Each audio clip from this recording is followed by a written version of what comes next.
सोनिया,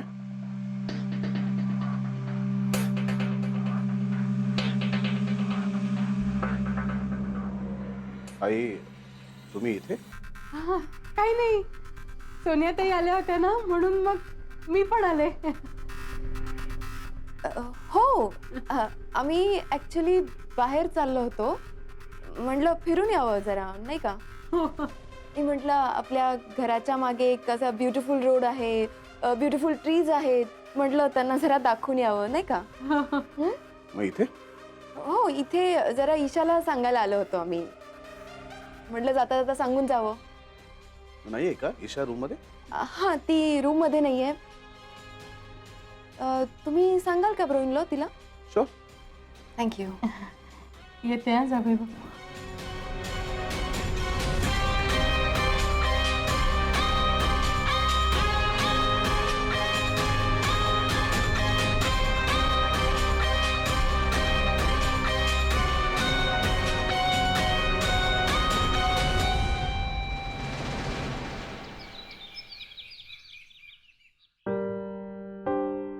ईशा, घरातल्या कोणाबद्दलही मनात गैरसमज करून घेऊ नकोस हं. विक्रांतचं तुझ्यावर खूप प्रेम आहे. तुझ्यामुळेच त्यांचं आयुष्य बदलून गेलंय. तू अशीच त्यांना साथ देत राहा.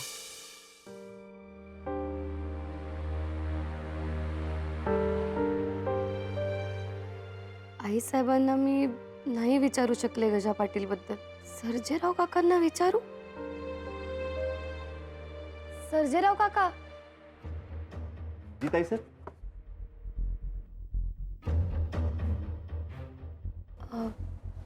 सर्जेराव काका, तुम्ही इथे सगळ्यात आधीपासून काम करताय ना? हो का? मला आईसाहेबांची खूप काळजी वाटते. त्यांना ही अशी अचानक चक्कर येणं चांगलं नाहीये ना? हो, पण त्यांना औषधं दिलेत ना आता. औषधं दिली आहेत, पण काका चक्कर येण्याचं कारण काहीतरी वेगळंच आहे असं वाटतंय मला. आणि त्याचं उत्तर कदाचित तुमच्याकडे मिळेल असं वाटतंय. माझ्याकडे? कसं? काका, गजा पाटील आणि ह्या घराचा काही संबंध आहे का? कारण हे नाव ऐकल्यानंतरच आईसाहेबांना चक्कर आली. ईशावणी नवीन आहे, त्यांना माहीत नाही याच्याबद्दल काही. गजा पाटील कोण आहे काय आहे. तर त्यांच्यापर्यंत हे असलं काही पोचू द्यायचं नाही आपण. ताईसाहेब, मला काहीच माहित नाही. काहीच माहित नाहीये तुम्हाला? काका, प्लीज आठवून सांगायचा प्रयत्न करा ना. ताईसाहेब, विक्रांत साहेब म्हणजे देव माणूस हो. माझ्या मुलाचा इंजिनिअरिंगचा सगळा शिक्षणाचा खर्च त्याने केलाय.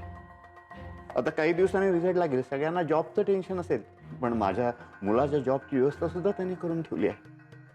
ताईसाहेब, विक्रांत साहेब म्हणजे खूप मोठे डोंगरा एवढे उपकार आहेत त्यांचे माझ्यावर. मी आयुष्यात काका, काका, मी तुम्हाला काय विचारते, तुम्ही मला वेगळंच उत्तर देताय त्याचं. काका, विक्रांत सरांचा आणि गजा पाटीलचा काही संबंध आहे का? किंवा गजा पाटीलचा आणि या घराचा काही संबंध आहे का? त्याचं नाव या घरात का नाही उच्चारायचं? ताईसाहेब, मला माफ करा, मला खरंच यातलं काही माहित नाही. ताईसाहेब माफ करा, मला काम आहे, मी येतो.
जरा जल्दी करो ना भैया.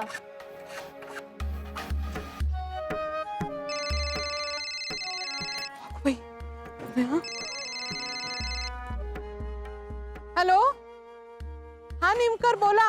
पुष्पा अगं कुठेस तू? कधी येणारेस परत इकडे? अहो हो, येते सांगीन ना तुम्हाला मी फोन करून जेव्हा येणार असेल तेव्हा. नाही म्हणजे आजही तू येणार नाहीयेस. नाही येणार आहे मी आज. अगं आता त्या चकल्या पापड सगळं शिकवून झालं असेल ना आता, मग आता काय करतेस तिकडे? अहो येईन मी, किती मागे लागताय तुम्ही. पुष्पा तू हे जे काय मला टाळतेस ना त्यावरनं मला आता शंका यायला लागली. तू नक्की पापड चकल्या शिकवायलाच तिकडे गेलीस ना की आणखीन काही? आणि आणखीन काय करणार आहे मी, तुमचं आपलं काहीतरीच. त्या विक्रांत सरंजामींच्या बंद रूम पासून तू जरा लांबच राहा बर का. उगीच काहीतरी करायला जाऊ नकोस.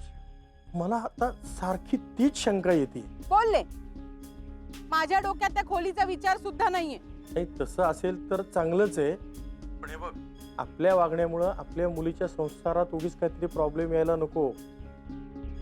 तुला कळतंय का मी काय बोलतो ते? अगं एक छोटीशी चूक सुद्धा खूप महागात पडेल का पुष्पा? हे काय होईल, चूक होईल तुझ्या हातून आणि ते बिचारा ईशाला सगळं भोगावं लागेल.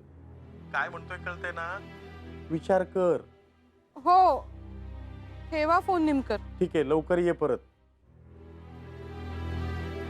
चूक होईल तुझ्या हातून आणि ते बिचारा ईशाला सगळं भोगावं लागेल.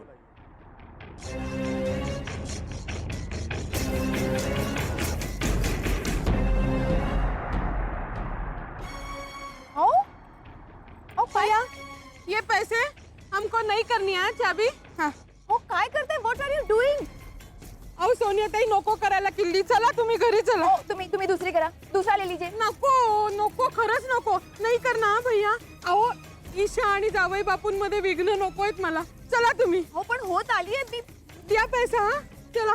अहो पण माझं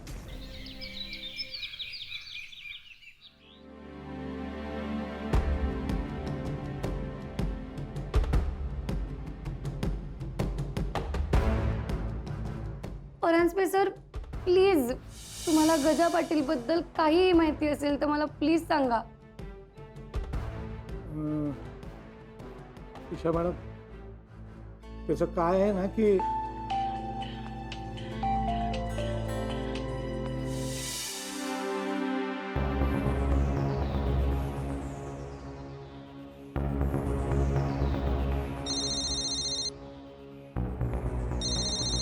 ईशा मॅडम.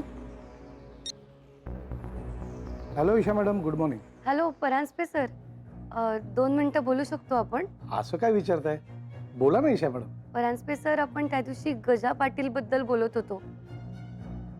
तुम्ही मला काहीतरी सांगणार होतात पण मला तेवढ्यात विक्रांत सरांचा फोन आला आणि आपलं बोलणं अर्धवटच राहिलं. गजा पाटील नाव माहित आहे ना तुम्हाला? हो हो. आता तुम्ही मला जसं हो म्हणून सांगितलं ना तसं दुसरं कुणीही विचारलं तर हो म्हणायचं नाही. ईशानं विचारलं तरी सुद्धा नाही. हो का? मला नाही आठवत. पण मग आठवून सांगा ना मला सर. तुम्हाला काय काय माहिती आहे गजा पाटील बद्दल? अगं खरंच मला नाही माहिती. अहो सर, पण तुम्ही त्या दिवशी सांगणार होतात ना मला. नाही म्हणजे तुमच्या बोलण्यावरून असं वाटलं की तुम्हाला माहिती आहे गजा पाटील बद्दल. सॉरी ईशा मॅडम, मला माहित नाही.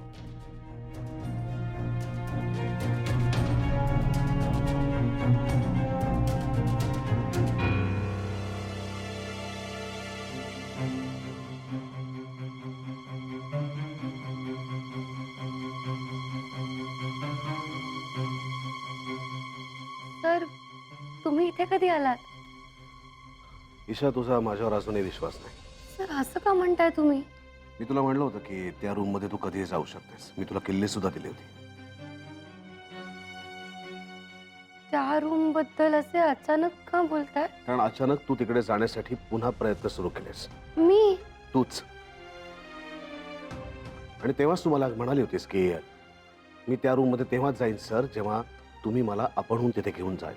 हो सर, माझं अजूनही तेच म्हणणं आहे. हे काय ईशा? किल्ली कुठे होती? ती जिथे असायला हवी होती तिथेच होती.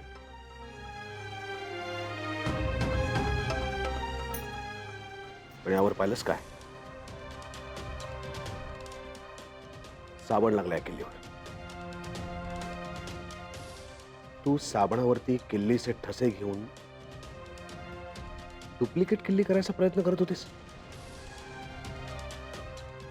नाही सर, मला हे पहिल्यांदाच दिसतंय. मी नाही असं काय केलेलं सर. मग दुसरं कोण करणार आहे ईशा?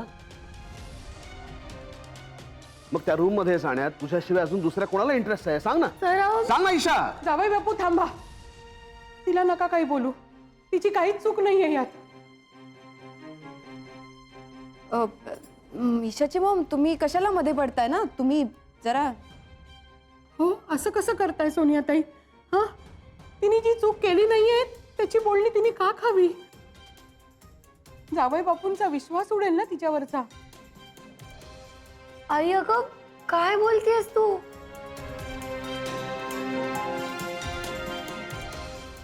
जावई बापू मला माफ करा, मी हा सगळा उद्योग केलाय. काय? हो, काय झालं, आम्ही आलो तेव्हा तुम्ही त्या खोलीत बसला होतात ना. म्हणजे तासन तास तुम्ही त्या खोलीत काय करता ही उत्सुकता होती. मी सोनियाताईंनाही विचारलं तर त्या म्हणाल्या घरातल्या कोणालाच माहिती नाही तुम्ही त्या खोलीत काय करता. म्हणून मग सोनियाताईंनी मला इथे बोलवलं आणि मी ठरवलं इथे आल्यावर या प्रकरणाचा छडा लावायचा. आई अगं, आणि त्यासाठी तुम्ही डुप्लिकेट किल्ली बनवण्याचा विचार केला. हो, आई अगं असं का केलंस तू? निदान माझा तरी विचार करायचास. अगं बाळा, तुझाच विचार करून मी हे सगळं केलं. ईशा मला माफ कर, जावई बापू मला माफ करा. आई अगं, ईशा थांब. त्यांचं काही चुकलं नाही. नाही, माझीच चूक आहे. नाही, खरं म्हणजे माझंच चुकलं. माझ्याच आयुष्यात अशा अनेक गोष्टी आहेत ज्या कदाचित तुम्हाला सगळ्यांना खूप विचित्र वाटत असतील. म्हणूनच त्या खोलीमध्ये काय आहे हे पाहायची उत्सुकता तुम्हाला सगळ्यांना लागली आहे. माझ्यावर विश्वास नाही आहे तुमचा कोणाचा. घ्या घ्या किल्ली घ्या. ईशाची आई सोन्या बहिणींना, ईशा तुम्हाला, ज्यांना कोणाला जायचं असेल त्या रूम मध्ये ही किल्ली घ्या, रूम उघडा आणि आतमध्ये जे काही तुम्हाला बघायचं असेल ते बघा. प्लीज घ्या. नाही, मला नको, मला नाही जायचं आत. नाही घ्या. एकदा आपल्या मनाचं समाधान करून टाका. नाही सर, असं अजिबात नाहीये.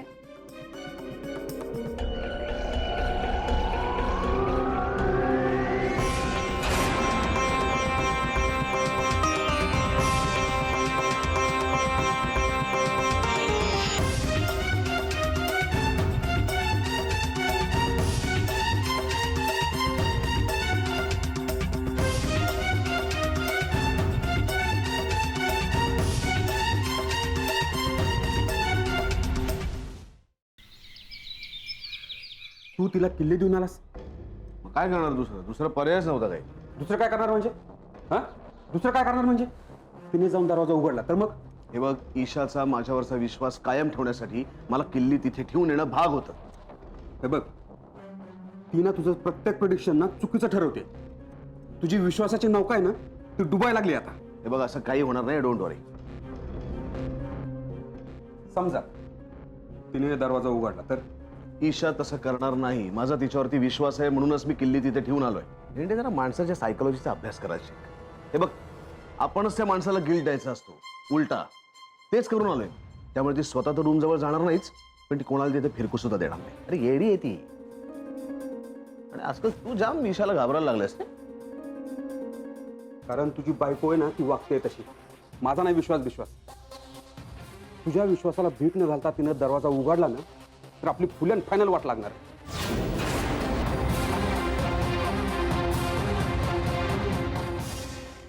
Great. Now I will open the door. नाही सोनियाताई, आपण कोणीच तो दरवाजा नाही उघडायचा आहे. हो, बरोबर आहे. Come on Isha. Isha, don't be emotional, okay? हे बघ, त्यांनी आपल्याला स्वतःहून किल्ली दिली आहे ना मग आपल्याला त्या संधीचा फायदा घ्यायला हवा. ईशा इतकी इमोशनल होऊ नकोस. सोनियाताई, सरांना वाईट वाटेल असं आपण कोणीच काहीच करायचं नाहीये. हो, बरोबर आहे, अगदी बरोबर आहे. आई, आपण घरी जाऊया.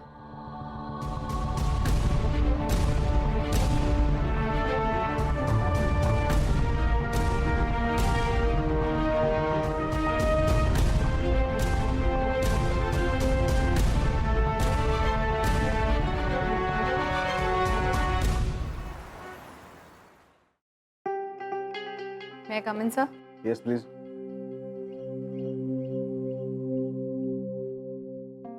आज काय मीटिंग्स आहेत मायरा? सर, तुमचे सगळे क्लायंट्स नक्की मीच सांभाळणार आहे. आर यू शुअर सगळ्या मीटिंग्स मीच लाईन अप करणार आहे तुमच्या? असं का विचारतेस? कारण मी आता कन्फ्यूज झाली आहे सर. तू कधीपासून कन्फ्यूज व्हायला लागलीस? सर, आधी तुम्ही मिसेस सरंजाम यांना ऑफिसमध्ये आणलं, तिला माझी जागा दिली, माझे अधिकार दिले, इट्स ओके, नो प्रॉब्लेम. त्याच्यानंतर तुम्ही मला सांगितलं की आता मिसेस सरंजामे ऑफिसला येणार नाहीये, सो तू सगळ्या जबाबदाऱ्या सांभाळ, राईट? That's right. मग सर, आणि त्याच्यानंतर तुम्ही तिचा सत्कार केलात सगळ्यांसमोर. मग पुन्हा तिचं कौतुक करायची काय गरज आहे सर? ते सुद्धा सगळ्यांसमोर. नोबेल प्राइज द्यायचं आहे का तिला? का ती पुन्हा ऑफिस जॉईन करणार आहे? मायरा, वाटेल ते बोलू नकोस. मग काय करू मी सर? सर, मला कळत नाहीये की या ऑफिसमध्ये नक्की माझं स्थान काय आहे तुमच्या आयुष्यात. I don't know. सध्या आपण फक्त ऑफिस बद्दल बोलूया. मी जे तुला सांगितलं तेच खरं आहे. ईशा यानंतर ऑफिसमध्ये येणार नाहीये, त्यामुळे त्या सगळ्या जबाबदाऱ्या तुलाच सांभाळायच्या, ज्या तू पूर्वी सांभाळत होतीस. Am I clear? Are you sure? Of course yes.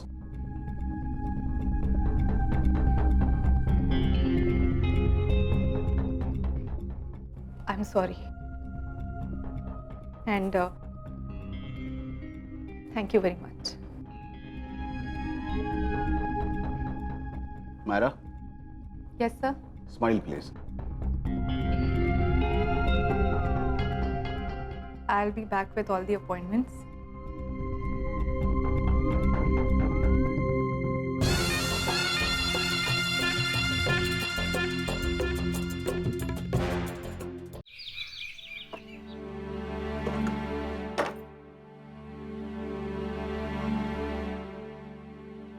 Isha, तू चिडली आहेस का माझ्यावर?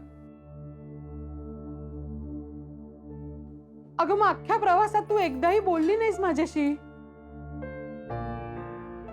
ईशा, ऐकतेस का? मी काहीतरी बोलतेय.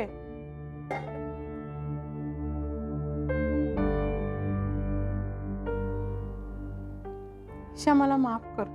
आई, अगं एकदा बोलायचंच तरी माझ्याशी. तू तू का केलंस हे असं? अगं ईशा, ऐक ना. ईशा, ही सगळी सोनियाताईंची आयडिया होती. म्हणजे त्यांनीच आम्हाला सांगितलं की त्या खोलीमध्ये जावई बापू बसून राहतात आणि तासन तास काय करतात हे कोणालाच माहिती नाही. म्हणून त्या खोलीबद्दल विचारायला आणि छडा लावायला मी तिथे आले होते.